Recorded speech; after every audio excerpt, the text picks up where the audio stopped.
Would anyone like this text in the original Pali? Pali is a language it was originally, rehearsed in and written in.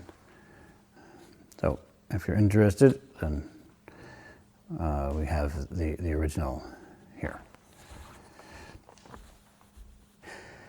We focus this period on a text that comes from the Buddhist tradition, from the 12th book of the Samyutta Nikaya, spoken by Gautama Buddha, person who most people think of as the Buddha. There are many Buddhas, but this is the one that we know best because this is the one that's an historical figure.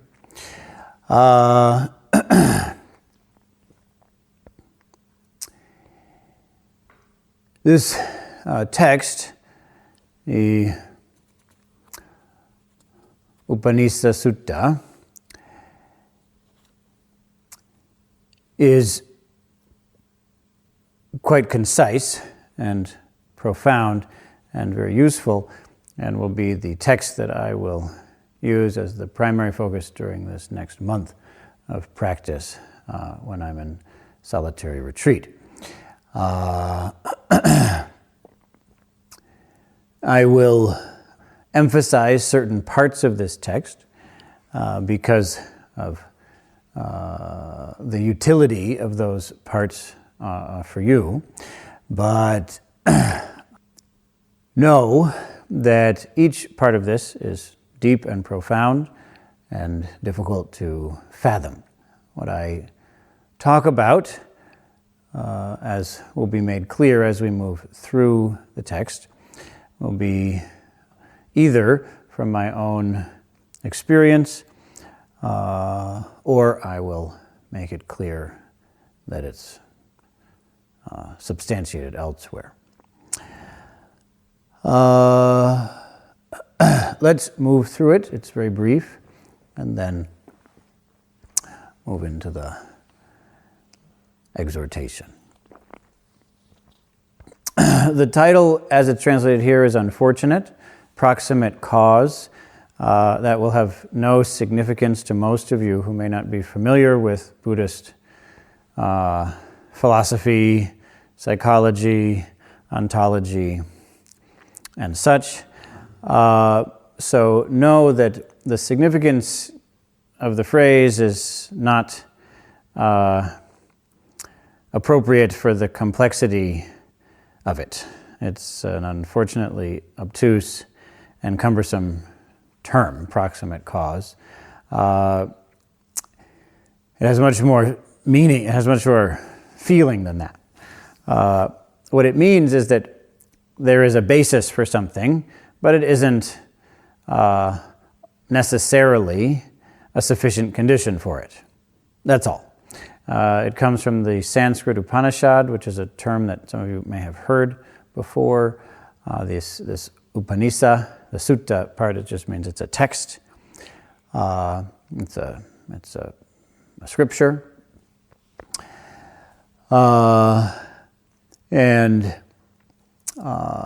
there will be other terms as we move through this that I will translate differently as well. It's translated by Bhikkhu Bodhi. He's done an excellent job, but it's difficult to do. Well, we can say that he did a good job. It's just that he did a bad job because it's not possible to translate things very well. It's interesting, I was listening to him give a lecture on some of his translations, and I due to complicated reasons, one of the parts of the lectures that I found started in the middle, and listening to it, he was very critical of the translator.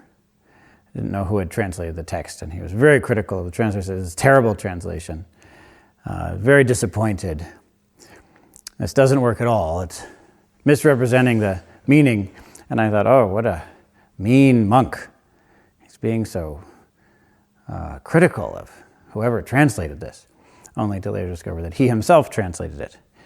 And it is what it's like. It's very difficult to take terms, which it's difficult, first of all, just to translate, but it's difficult to take technical terms from a language and render them in any useful way in any other language. So we will need to make our own adjustments in order to acquaint ourselves with the real significance. Also, there's a typo in the second word, Savatthi, at Savatthi. It's a city, which is where the Buddha gave this lecture to the monks. At Savatthi, bhikkhus, that means monks, I say that the destruction of the, then right away we come to a word that's hard to translate. The word is asava, and it means your real problems. It means the deepest problems that you have, the real ones, the most significant issues.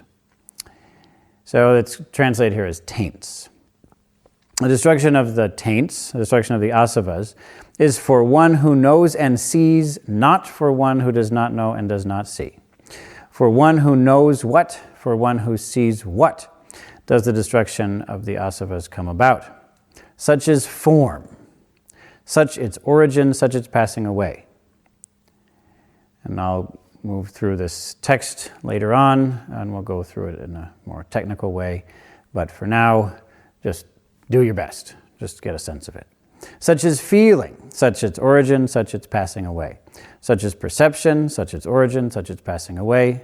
Such are, and it's very hard to translate the term sankhara, so it's translated here as volitional formations, which again to you may have no meaning.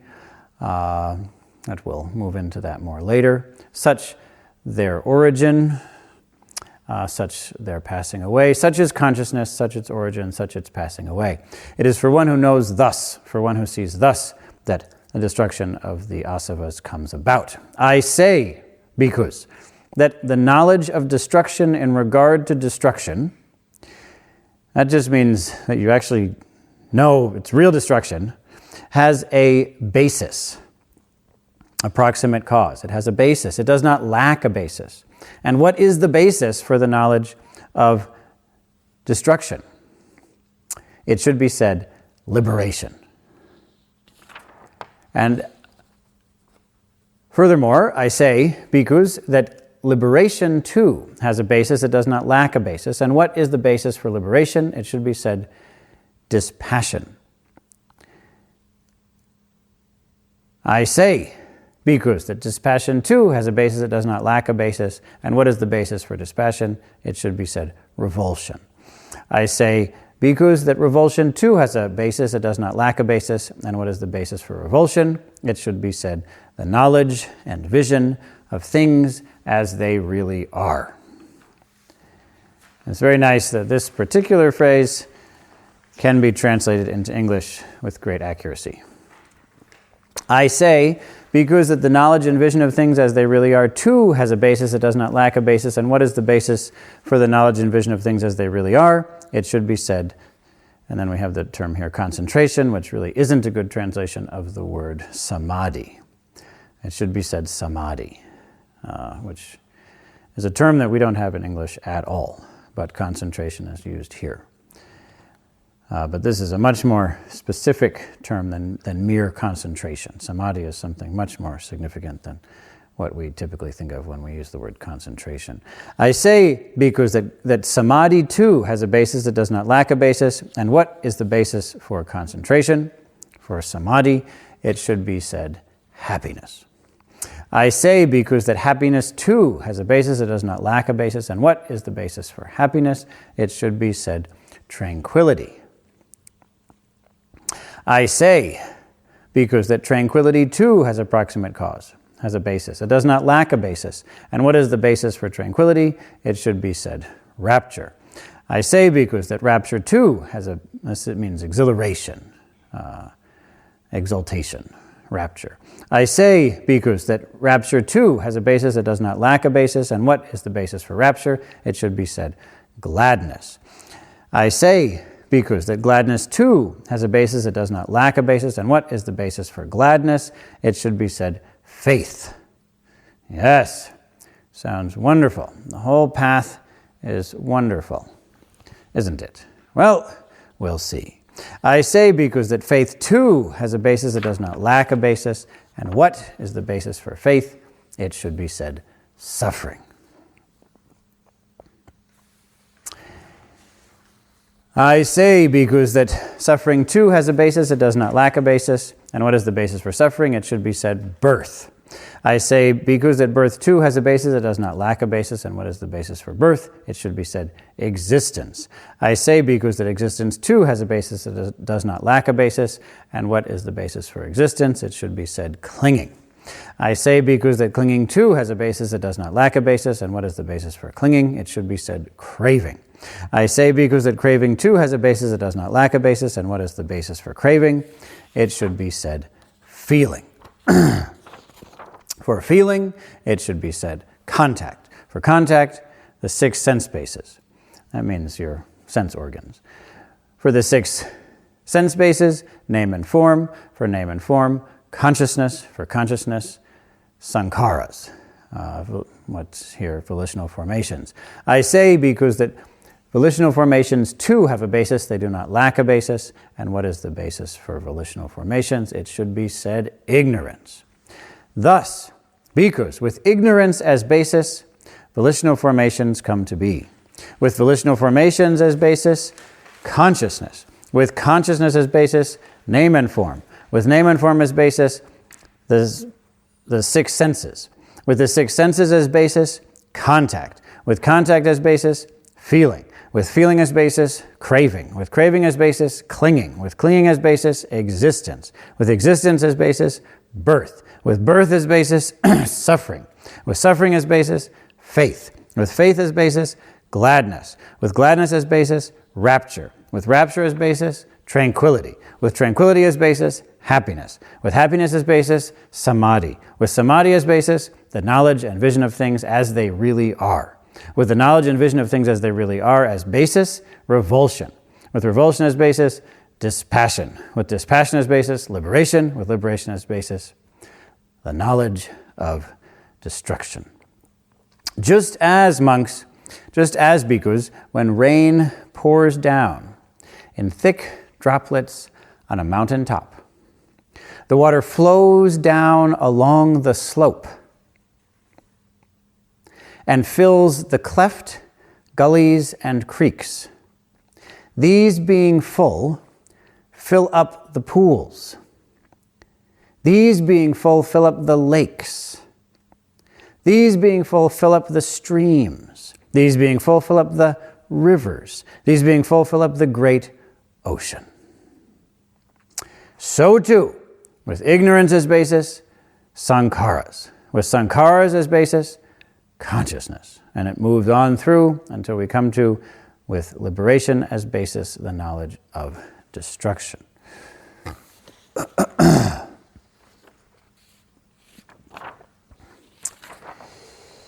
So, the first part of this formula, as the part that goes up to suffering, this is well known. This is repeated again and again in the canon. It's an extremely common formula, and there's a lot said about it. But know that what's basically being emphasized is causality. There is causality. This causality can best be summarized with the phrase in Pali, imasmim sati idam hoti. Imas upada idam upajati. Imasmim asati idam na hoti. imassa nirodha idam nidu jati. Which is to say, this being, that is. With the arising of this, that comes to be. This not being, that isn't. That doesn't happen. This ceasing, that doesn't come to be.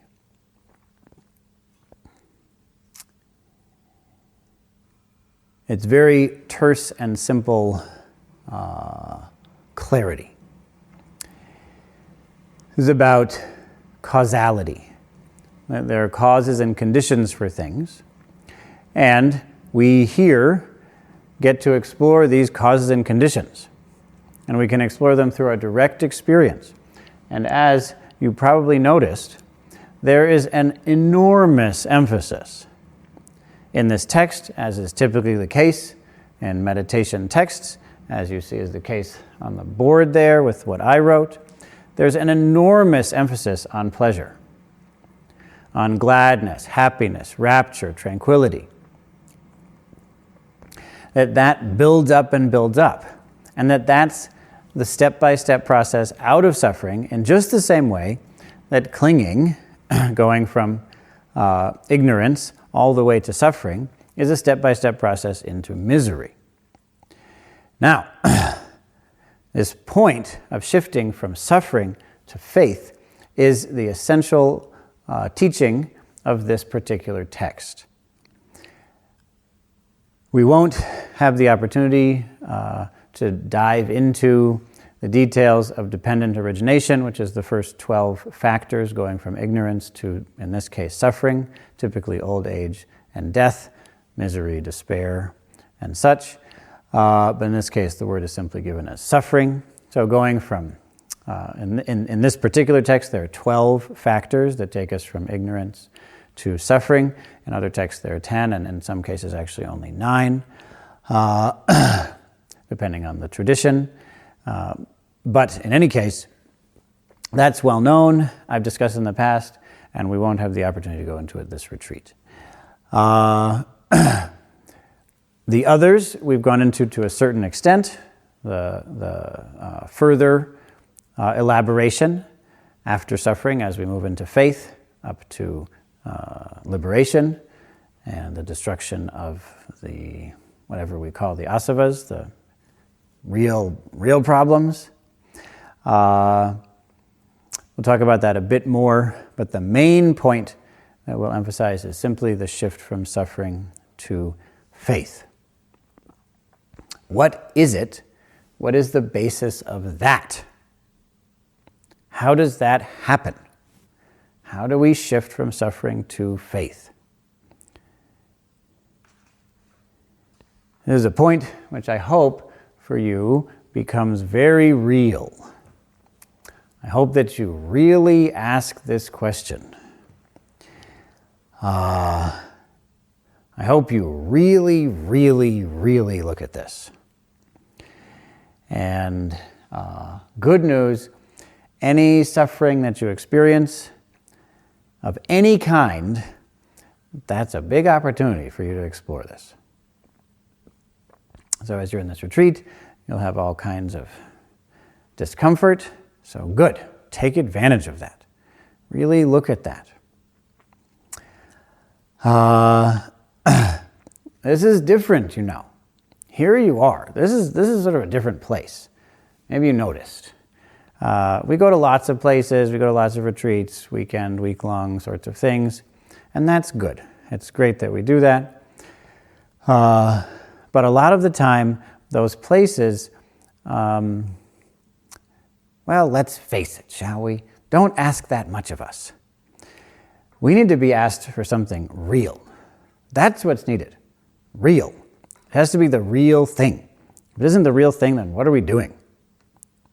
Because I can tell you You can ask me about it, and I can tell you that there is such a thing as suffering. It can be terrible. It can be so bad that you literally do not recover. It can drive you completely insane so that you remain insane and die insane. And it can be, believe it or not, worse than that. For us in our society, it's so bad. People are suffering so much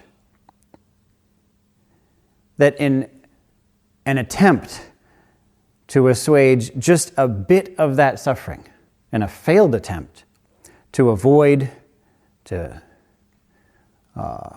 block ourselves from, just a small amount of that suffering, we are literally willing to destroy life on this planet. This is literally true. This is the level of insanity that we've come to due to the depth of our suffering and ignorance. This is literally the situation that we're in, and we are here complicit, at best, in that. We may be full participants in that process. It's extremely important that we look at this closely. I know that it's a little confusing. I know that the way I look at things may be strange to you, but I see this place as a kind of a, what do they call it when you try to get people out of a cult? Don't they have some centers for that or something? What is it? Yeah, deprogramming. You have these deprogramming centers, right? You take people out of a cult where they've done terrible things, right? And you try to help them to get out of it. It's very hard for them, of course. So that's what this place is. So I'm trying to get you out of the cult that you've joined and that is making use of you. It's extracting resources, money and such from you, and using it to kill lots of people. So I know it's confusing. I know it's really difficult. It's uncomfortable. All of the assumptions that the cult has trained you to believe in, you're going to have to question, and it can get so confusing and so bad that you suddenly just freak out. Happens all the time. I know. It's rough. I freaked out. Most of you will probably freak out at some point. And it'll just seem like you have to go back. It's the only safe place. The only safe place is in front of a screen. There's no other safe place in the world. I could just be normal again. So, know that moment of facing the suffering, and the question arises, what's going to happen now? Am I going to go back into the insanity, or I'm going to step forward into faith? Which is it? That's the moment that I actually care about. That's the moment that matters, as far as I'm concerned. So a few things to say about that. One is, this faith is much more subtle than most of us think it is. Because most of us have blind faith, have the sense of blind faith. And we often criticize other people for having blind faith. You know, probably this crowd is excited about criticizing other people for having blind faith in God or something. But typically, again, the kind of crowd of people who come to a place like this have a lot of blind faith also. Blind faith in what? Blind faith in, say, thinking. Yes? Figuring things out. People all the time come to me and say, I don't know how to do it. I don't know how to practice. Isn't that amazing that people say that? It's incredible. It just demonstrates the level of blind faith we have in knowledge, in thinking, in understanding, in mental cogitation. We just believe in it. And we think, if I don't have that, I don't have anything.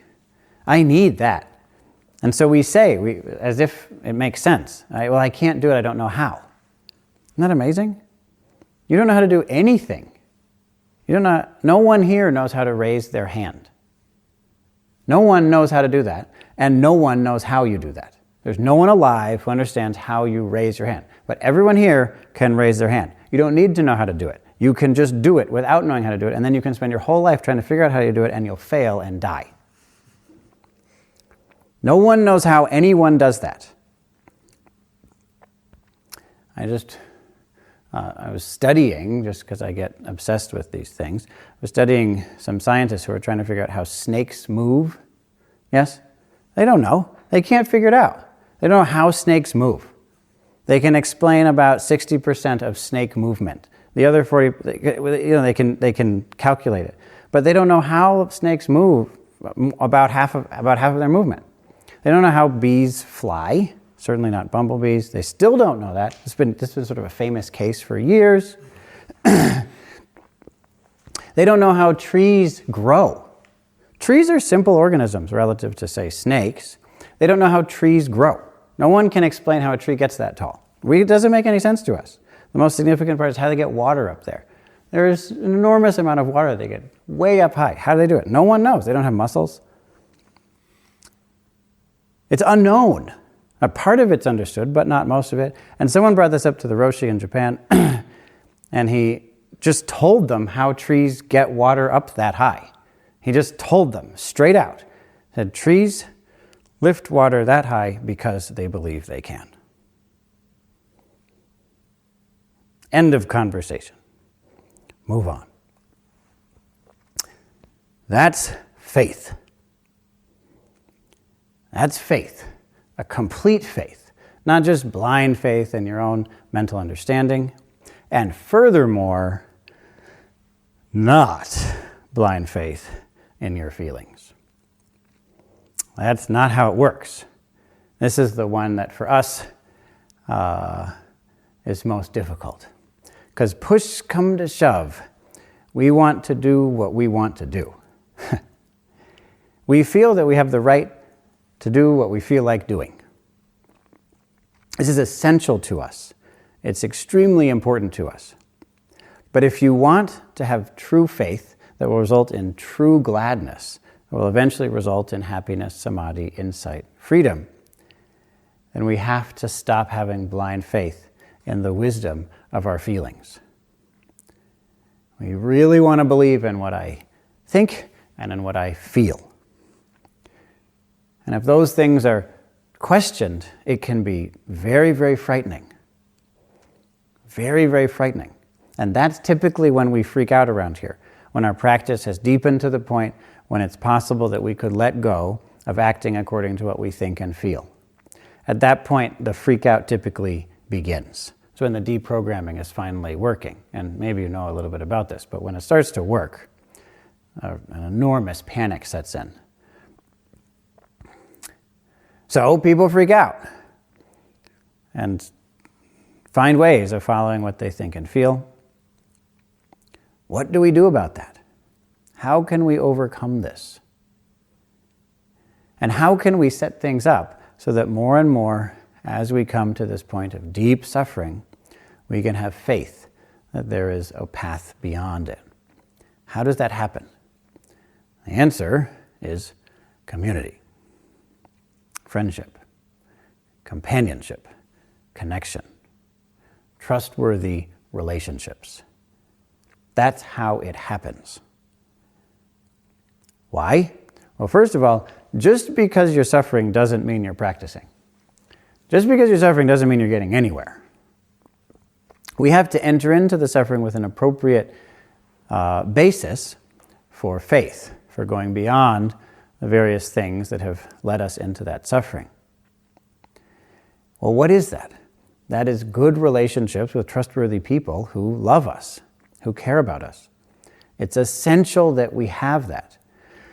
The vast majority of what we learn on this path, the vast majority of what we realize, of the progress we make on this path, isn't something that we figure out, understand, conclude, intellectually ruminate on. It's not about that. The vast majority of the progress we make comes from being infected by the contagious nature of other people's practice. That's really how this happens. We meet people who are doing it, and we think, oh, well then, maybe I can do it. Of course, we may look around at each other. Those of you who are new here, you probably aren't to this place yet, but if you stick around, you almost certainly will get there, where you look around each other and you just feel like, wow, these people are just so annoying. I can't believe that so few people could have brought so many problems with them. It's common, and we fight about all kinds of things. We fight about how to do things in the kitchen, fight about how to do things in the zendo, fight about how to do things in town.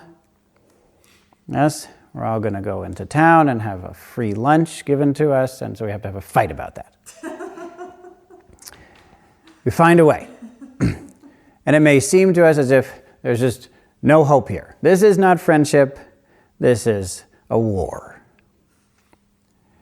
And it's a tricky war because we all have to be quiet all the time and peaceful and contemplative. So you have to be very clever in your warfare around here. So you have that sense. But actually, please consider, when you look around and you see these ordinary people with ordinary problems who aren't spiritual at all, that's the greatest gift that you can receive on this path. Because if they were, perfect, if they were perfect, whatever that is, if they were your idea of perfect, if your idea of who they would be if they were perfect were who they acted like, if you looked around and saw perfect people, well, that would be disaster. Because as you meditate, as you sit, you will discover that you're not a perfect person. You may already start to be wondering about that. You'll discover that your idea of perfect isn't who you are. So the good news is that in that way, you're just the same as everyone else here. None of us are any of our idea of perfect. We have a really clear sense of that, perhaps. Well, we're not going to find it. But what we do find is beauty. People are making real progress. You see people grow. And when you see somebody who's messed up growing, it gives you faith that maybe you could grow, even though you're messed up. Maybe you could. And it's contagious to us then. Last night, we had the opportunity to, invited to consider which group we'd like to be a part of.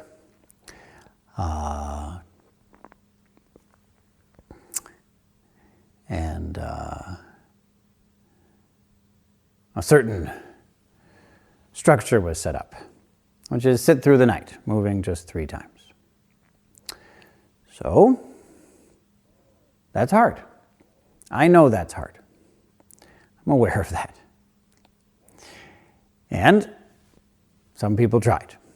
And then, gradually, people decided against it. Until eventually, just one person remained. That one person sat through the night, moving more than 3 times though, Rosie. And we talked this morning. And I should say that for future reference, Rosie's been here long enough that if she wanted to move into the other group, she could have just come up to me and told me, and she could have moved to another group. But she didn't do that, so that's fine.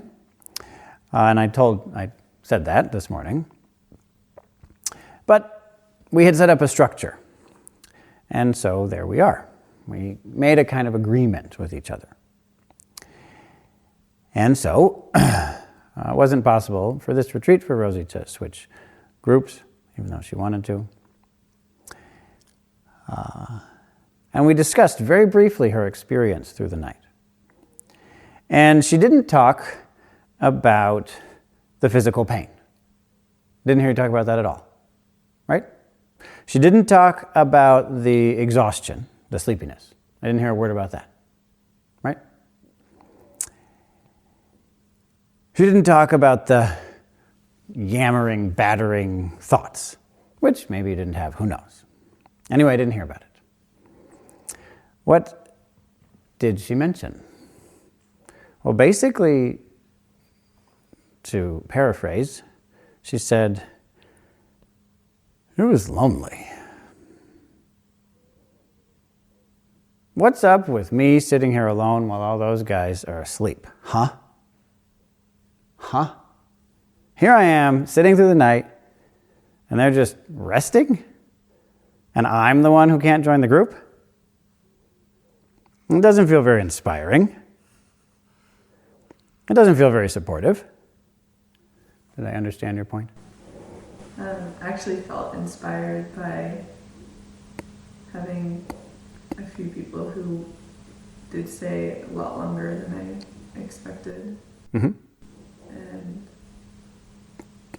But it's also possible you remember me saying something I don't remember saying. We were talking about those guys. The other group. Oh, what I said was every single person in Dragon who's ever been in Dragon Mm-hmm. has not had to do any sort of test Mm-hmm. in order to join Mm-hmm. that group. In fact, Mm-hmm. almost all of them, everyone that's in there right now, Mm-hmm. just walked into Dragon because it was the only group that existed when they came here. Mm-hmm. Right. Nor did they sit last night. So that's what you're talking about, right? I didn't feel hurt or lonely, but I didn't really let my thoughts go to that. Mm-hmm. So what we gain by being together with people who are practicing is a sense of inspiration, a sense of being carried with the group. And it can be hard to not have that sense. Yes? To have the sense that, well, here I am doing this, but they didn't have to do it. Doesn't seem fair. Doesn't seem right. Mainly, it just doesn't feel like a community. Doesn't feel like we're in this together. Yes? And that point of being in it together, being led, being carried, is a gift that we give each other. We can believe it's possible if someone else is doing it with us, or if someone else does it first, that we're in it together. We're each putting some skin in the game, as they say. We are making sacrifices together.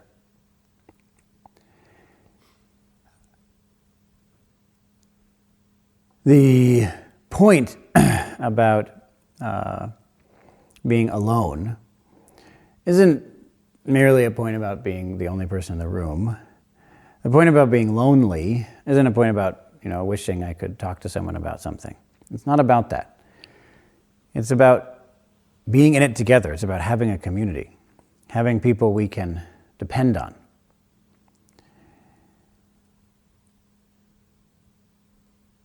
That is offered here. And that allows us to let go enough so that we can make the shift from suffering to faith. It's not easy to make that shift,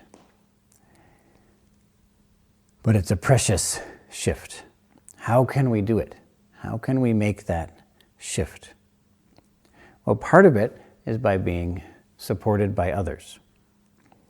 That gives us the sense that, okay, I'll be able to, let's say I do this in faith and it doesn't work and I fall apart and I'm helpless and vulnerable.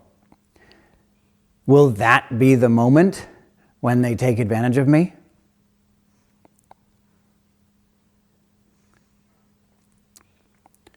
Or will that be the moment when they take care of me? Which way is it going to go? Well, with time we get to know people and we discover which we believe it's going to be. If we have the sense that we're going to be able to fall down and people won't use the opportunity to kick us and steal from us, well then, maybe we'll be willing to fall down. Otherwise, we have to be constantly holding ourselves up with the crutches of our ignorance, our delusions, holding ourselves up so that we're sure we don't really fall into suffering. Because as some of you know, there's such a thing as real suffering. And falling into it is very difficult. At that time, what will happen with the people around us? This is important to know. And so we explore it gradually with time. But furthermore, we explore giving that support. I was asked recently what allows us to become trustworthy. Yes? And I gave a number of answers and finished with this point about community. To elaborate on that, what is meant when we say community? Well, basically what we mean is that we are able to hold true to our agreements. And in order to become trustworthy, of all the things one might say, and there are many more than I said, the one to emphasize most is that we hold to our agreements, so we're true to our word. We agree to someone, yes, I'll do this, and then we actually do it. That's why here we have so many different agreements. We have an agreement when we become a resident. We all make agreements every morning when we chant, and then we hold to that. And we give ourselves the opportunity to hold to that. Because every time we hold to it, we're proving to ourselves that we are trustworthy. That we can do it. And again, if we're going to descend into suffering and face it enough to be able to break through into faith, we have to have an enormous amount of self-confidence. Every time that we make an agreement, that's an opportunity to build self-confidence. And it's also an opportunity to lose self-confidence. It's interesting, there's a deep sense of a lack of self-confidence in our society. And I think that there are many reasons for that. But one of them is that we're not fulfilling our basic agreements. Like, we should care for each other enough to be sure that we don't die. We're getting worried about if we're able to do that. And so we practice with basic little agreements, and we hold to that to show that we have transcended the untrustworthy parts of ourselves. Scott Krenz, who runs the foundation that supported us, that is based on the money he made as a very successful business person, says, so he knows a lot about running a business. A lot. He's made a couple of very large businesses, which have made a lot of money. He's organized people very skillfully. And he says that the most important thing in an effective organization is the ability to make trustworthy agreements. If people in an organization can make trustworthy agreements, that organization will succeed. If not, not. A trustworthy agreement is most important. And he believes that mindfulness is useful because it helps people in terms of business. It's helpful because it allows people to make more trustworthy agreements with each other. Well, there's a standard for our culture, which may seem absurd when I say it. There's a standard for our culture that means that you are holding your agreements, that you're true to your word, to the point of transcending your hindrances. Again, it may seem kind of depressing when I say it, but if you can do this, you've done something extraordinary, which most people, at least in our culture, cannot do. Not just do not do, but actually cannot do. So the great test is, are you capable of being true to your word even when you don't feel like it? That's all. That's the big test. If you make an agreement, do you fulfill it even if you don't feel like it?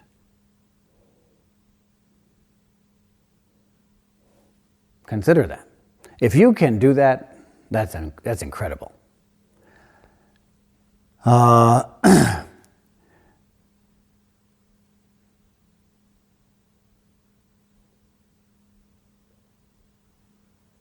If you make an agreement with someone and they're really depending on you, and if you don't fulfill it, they'll go through terrible suffering, but you don't feel like doing it, actually. You did when you made the agreement. When you made the agreement, you felt like it, you intended to do it, but now you realize you don't feel like doing it anymore. What happens next? This we really have to look at. And how do we look at it? Simple. You live in a place like this and you make agreements and you see what happens. Under those circumstances, things finally get real. And that realness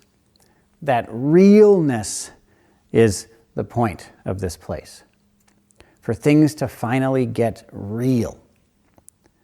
Because for most of us, this path is not real. Most of this path is about sitting here and thinking about stuff and making all kinds of conclusions about whether I'm succeeding or failing. That's not real. That's fabricated. That's completely imaginary. You can think what you want. And your conclusion about whether you're succeeding or failing says, well, let me put it this way. As the teacher, if someone comes up to me and says I'm succeeding, that gives me no information about whether they're succeeding.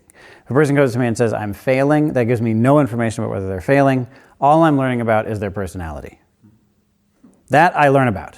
Thank you for the information. Typically I already knew, but okay, we can check on it and get more data. That's fine. But I'm not, even for a moment, listening to whether you're succeeding or failing. I'm just looking at you and knowing, oh, well, okay, so this is who you are, great. Now let's talk about something so that we can figure out how your path is going. Let me gather some information about that also. I mean, who you are matters too, but we should discuss what's going on in your practice as well. And whether you're succeeding or failing, or your assessment of that is irrelevant to that because it's fabricated. The question is, what are you doing? What's actually happening? What's going on? And what's going on is something that's real. When we enter suffering, confusion, when our basic assumptions like, I should believe in my thoughts and feelings are the supreme authority over my actions, my whole life should be guided by my thoughts and feelings. When we have to question things like this with our actual behaviors, things get real. And that's where this path happens. So know that whatever you're going through, whatever you're really doing, that's what matters. That's what you should be trusting.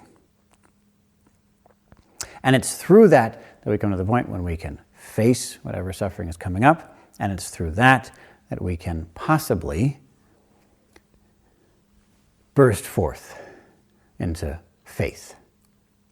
A true faith that isn't based on anything. And that already is awakening. This is the opportunity that's given to us. This is the basis, or given this basis, that we can cultivate increasing depth of happiness, increasing heights of wisdom, until finally we experience true awakening, true liberation. So please, take advantage of this. Know how important it is to be in a community, people we can trust to whatever extent we have concluded we can, to be able to watch our own behavior so we can trust ourselves to whatever degree we can. We can take real steps, one after the next, for the benefit of the world.